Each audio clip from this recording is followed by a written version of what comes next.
السلام عليكم المتابعين ديالي العزاز. اليوم غادي نحكي لكم حكاية ديال جوهرة السلطانة اللي هربت من القصر. كان يا مكان في قديم الزمان، في مملكة بعيدة، كانت كاينة سلطانة سميتها جوهرة. جوهرة ما كانش بحال باقي الأمراء، كانت قلبها ذهب. كل صباح كتخرج متنكرة وكتوزع الخبز على الفقراء، وكتداوي المرضى وتسمع المشاكل الناس. السلطانة، الأب كان يبغيها بزاف والناس كاملين كيدعيو معاها، ولكن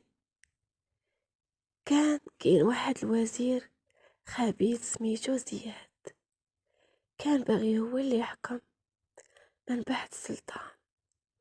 ملي شاف حب الناس الجوهرة الغيرة كلاتو، ماشي السلطان في الليل، وقع ليه بصوت خايف: يا مولاي السلطان، يا مولاي، سمعت جوهرة كتأمر عليك، بغات تسميك باش تاخد العرش في بلاصتك. السلطان تخلع، ما بغاش يصدق، ولكن الوزير جاب ليه رسالة مزورة بخط جوهرة. فخطب السلطان وقال: غدا مع الفجر يلقي الإعدام على السلطانة جوهرة.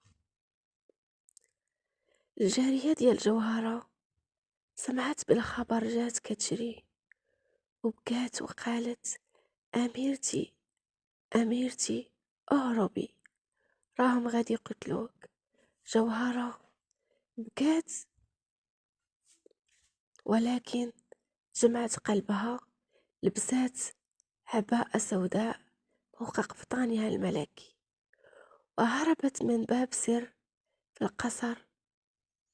الليل كان فيه الظلام والحراس كيدوروا بالشعالات، كانت كتجري وقلبها كيدق. سمعت صوت الكلاب من بعيد، دخلت الغابة، البرد والمطر والذئاب، ولكن الخوف من الموت كان أكبر. من بعد 3 أيام ديال الجوع وصلت لقرية صغيرة، طاحت قدام دار عائلة فقيرة. العجوزة اللي في الدار شافتها مسكينة وعطاتها الماء والخبز وقالت: من أنت يا بنتي؟ جوهرة خافت تقول حقيقة، فقالت: أنا جوهرة يتيمة وضعت. العجوز أواتها، وجوهرة بدأت تخدم معهم بذكائها، علمتهم كيفاش يربيو الدجاج ويبيعوا، كيفاش يزرعوا الأرض. من شهر واحد الدار ديالهم ولات عامرة بالخير. الناس في القرية كاملين ولاو كيبغيو جوهرة الفقيرة اللي قلبها أبيض. في نفس الوقت في القصر واحد الحارس اعترض السلطان.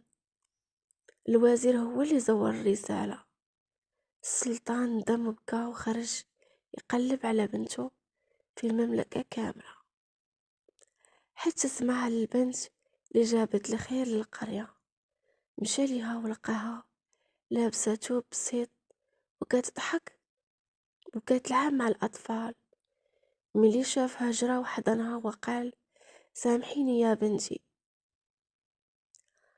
رجعت جوهر للقصر، ولكن هاد المرة ما رجعتش كأميرة فقط، رجعت كسلطانة عادلة.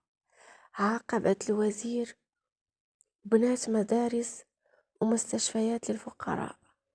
ومن ذاك النهار الناس كيقولوا الطيبة والشجاعة يقدروا يهربوا حتى من الموت.